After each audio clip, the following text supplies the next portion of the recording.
Chapter 4, Little House in the Big Woods. Christmas. Christmas was coming. The little log house was almost buried in snow. Great drifts were banked against the walls and windows, and in the morning, when Pa opened the door, there was a wall of snow as high as Laura's head. Pa took the shovel and shoveled it away, and then he shoveled a path to the barn where the horses and the cows were snug and warm in their stalls. The days were clear and bright. Laura and Mary stood on chairs by the window and looked out across the glittering snow at the glittering trees. Snow was piled all on their bare, dark branches, and it sparkled in the sunshine. Icicles hung from the eaves of the house to the snowbanks, great icicles as large as the top of Laura's arm. They were like glass and full of sharp lights. Pa's breath hung in the air like smoke when he came along the path from the barn. He breathed it out in clouds, and it froze in white frost on his mustache and beard. When he came in, stamping the snow from his boots, and caught Laura up in a bear's hug against his cold big coat, his mustache was beaded with the little drops of melting frost. Every night he was busy, working on a large piece of board and two small pieces. He whittled them with his knife. He rubbed them with sandpaper and with the palm of his hand, until when Laura touched them, they felt soft and smooth as silk. Then with his sharp jackknife, he worked at them, cutting the edges of the large one into little peaks and towers with a large star carved on the very tallest point. He cut little holes through the wood. He cut the holes in shapes of windows and little stars and crescent moons and circles. All around them he carved tiny leaves and flowers and birds. One of the little boards he shaped in a lovely curve, and around its edges he carved leaves and flowers and stars, and through it he cut crescent moons and curlicues. Around the edges of the smallest board he carved a tiny flowering vine. He made the tiniest shavings, cutting very slowly and carefully, making whatever he thought would be pretty. At last he had the pieces finished, and one night he fitted them together. When this was done, the large piece was a beautifully carved back for a smooth little shelf across its middle. The large star was at the very top of it. The curved piece supported the shelf underneath, and it was carved beautifully, too, and the little vine ran around the edge of the shelf. Pa had made this bracket for a Christmas present for Ma. He hung it carefully against the log wall between the windows, and Ma stood her own little China woman on the shelf. The little China woman had a little china bonnet on her head, and china curls hung against her china neck. Her china dress was laced across in front, and she wore a pale pink china apron and little gilt china shoes. She was beautiful, standing on the shelf with flowers and leaves and birds and moons carved all around her, and the large star at the very top. Ma was busy all day long cooking good things for Christmas. She baked salt rising bread and rye Injun bread and Swedish crackers and a huge pan of baked beans with salt pork and molasses. She baked vinegar pies and dried apple pies and filled a big jar with cookies, and she let Laura and Mary lick the cake spoon. One morning she boiled molasses and sugar together until they made a thick syrup, and Pa brought in 2 pans of clean white snow from outdoors. Laura and Mary each had a pan, and Pa and Ma showed them how to pour the dark syrup in little streams onto the snow.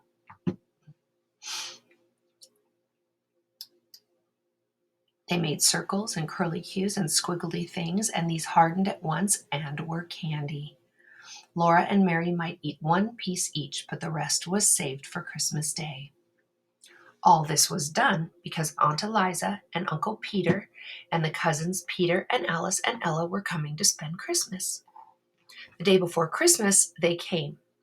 Laura and Mary heard the gay ringing of sleigh bells growing louder every moment, and then the big bobsled came out of the woods and drove up to the gate. Aunt Eliza and Uncle Peter and the cousins were in it, all covered up under blankets and robes and buffalo skins. They were wrapped up in so many coats and mufflers and veils and shawls that they looked like big, shapeless bundles. When they all came in, the little house was full and running over. Black Susan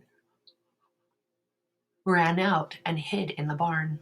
But Jack leaped in circles through the snow, barking as though he would never stop. Now there were cousins to play with.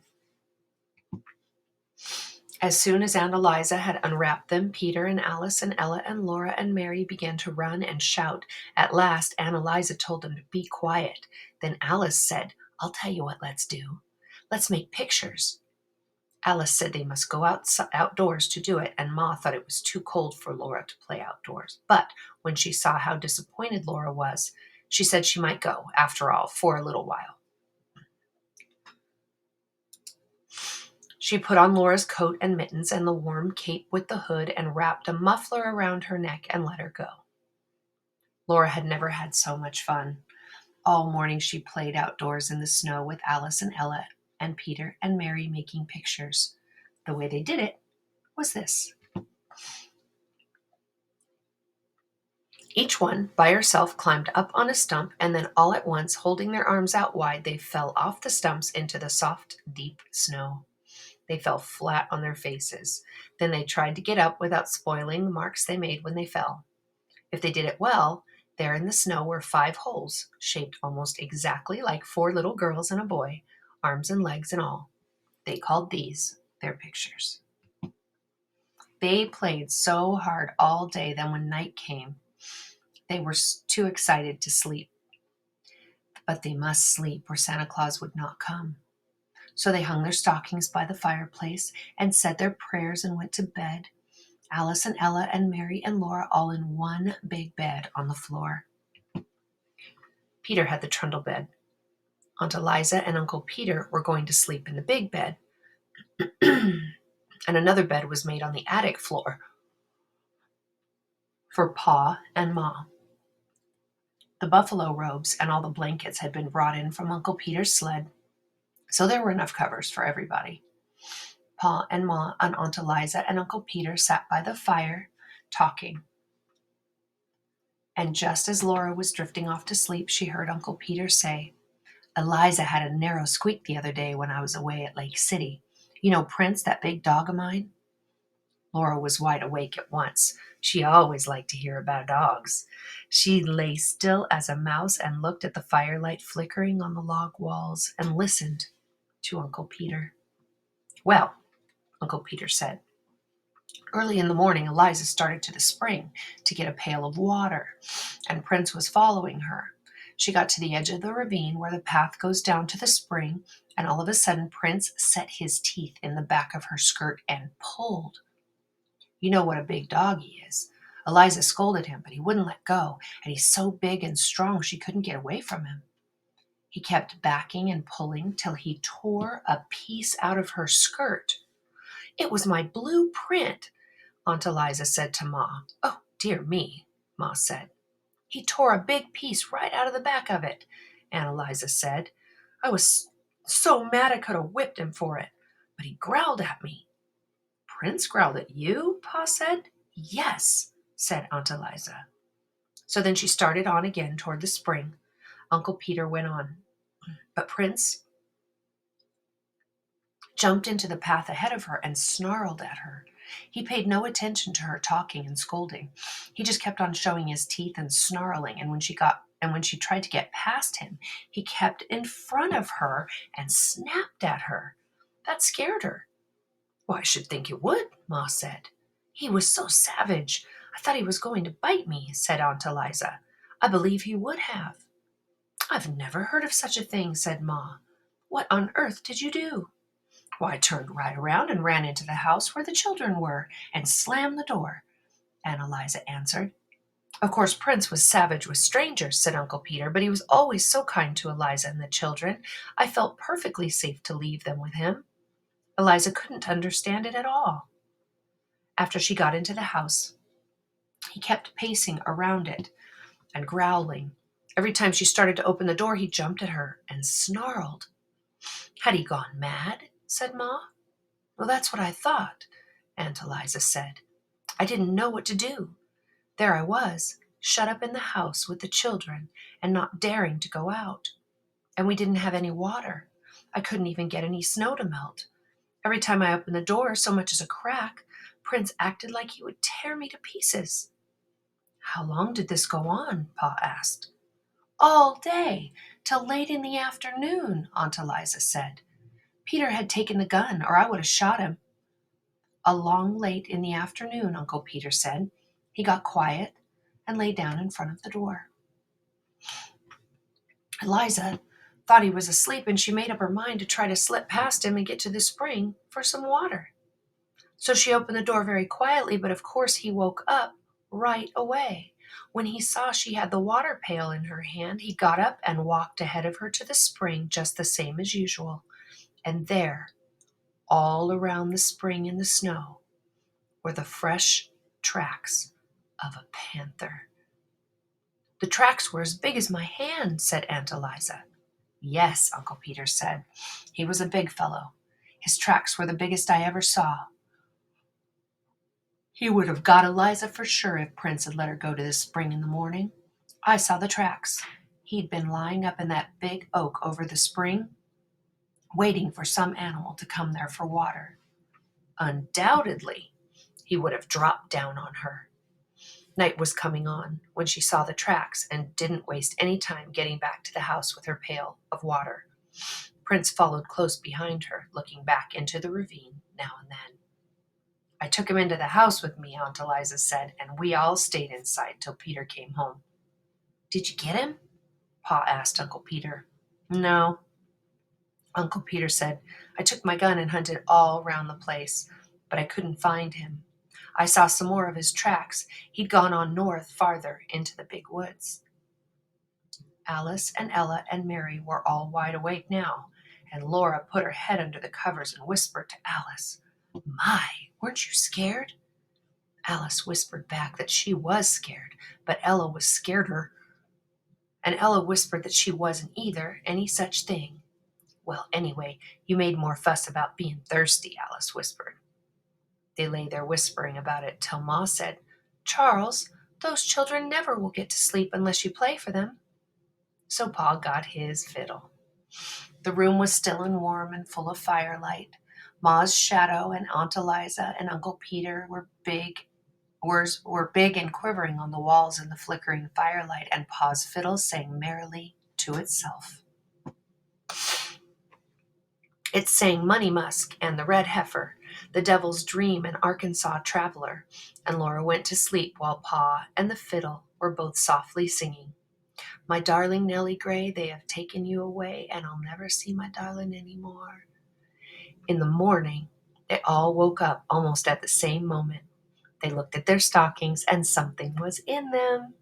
Santa Claus had been there.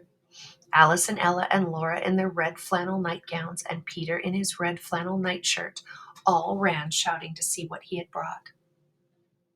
In each stocking there was a pair of bright red mittens, and there was a long, flat stick of red and white striped peppermint candy, all beautifully notched along each side. They were all so happy they could hardly speak at first. They just looked with shining eyes at those lovely Christmas presents, but Laura was the happiest of all. Laura had a rag doll. She was a beautiful doll. She had a face of white cloth with black button eyes. A black pencil had made her eyebrows, and her cheeks and her mouth were red with the ink made from pokeberries. Her hair was black yarn that had been knit and raveled so that it was curly. She had little red flannel stockings and a little black cloth gaiters for shoes, and her dress was pretty pink and blue calico. She was so beautiful that Laura could not say a word.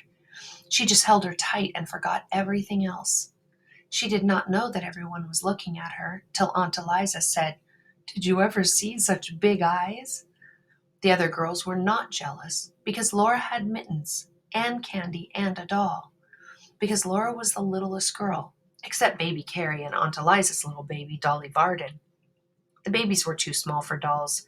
They were so small, they did not even know about Santa Claus. They just put their fingers in their mouths and wriggled because of all the excitement.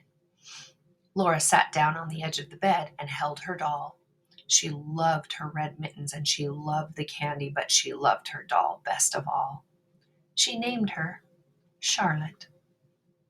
Then they all looked at each other's mittens and tried on their own, and Peter bit a large piece out of his stick of candy, but Alice and Ella and Mary and Laura licked theirs to make it last longer.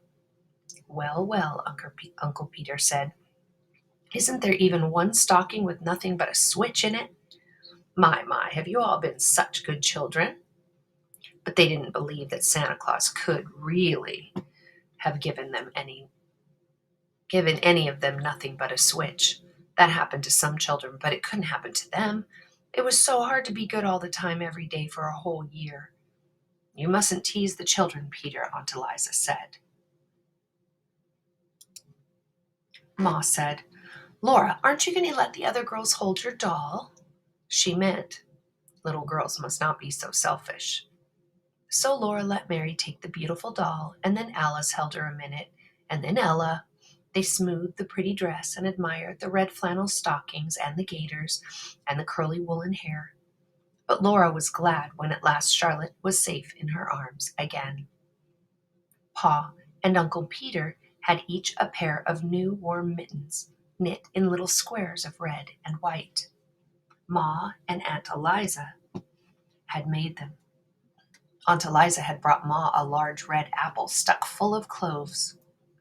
How good it smelled, and it would not spoil, for so many cloves would keep it sound and sweet. Ma gave Aunt Eliza a little needle book she had made, with bits of silk for covers and soft white flannel leaves into which to stick the needles. The flannel would keep the needles from rusting. They all admired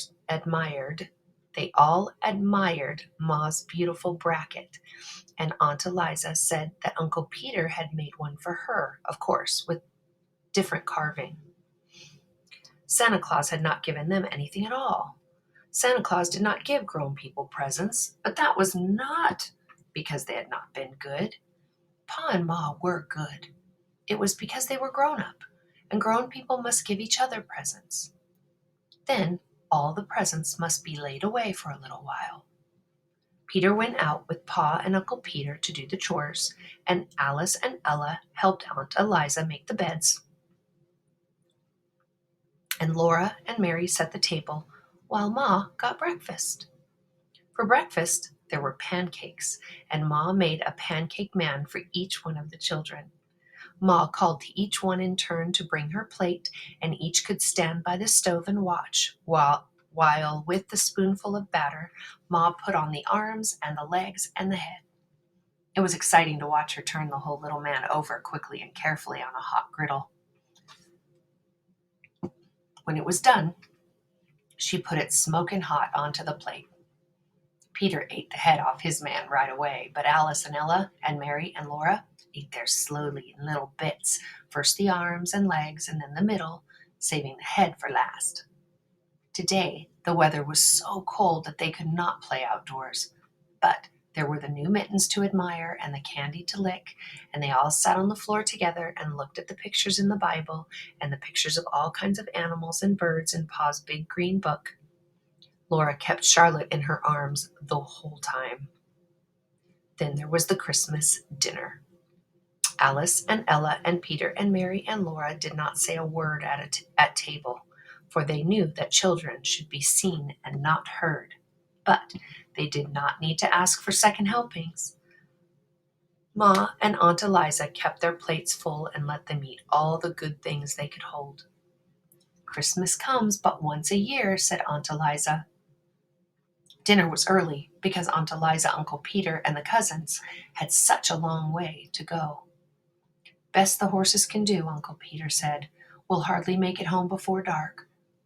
So as soon as they'd eaten dinner, Uncle Peter and Pa went to put the horses to the sled, while Ma and Aunt Eliza wrapped up the cousins.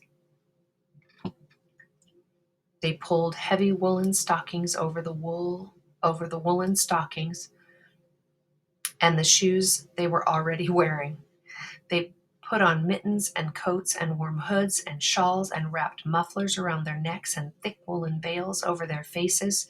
Ma slipped piping hot baked potatoes into their pockets to keep their fingers warm. And Aunt Eliza's flat irons were hot on the stove, ready to put at their feet in the sled. The blankets and the quilts and the buffalo robes were warm too. So they all got into the big bobsled, cozy and warm, and Pa tucked the last robe well in around them. Goodbye, goodbye, they called, and off they went, the horses trotting gaily and the sled bells ringing.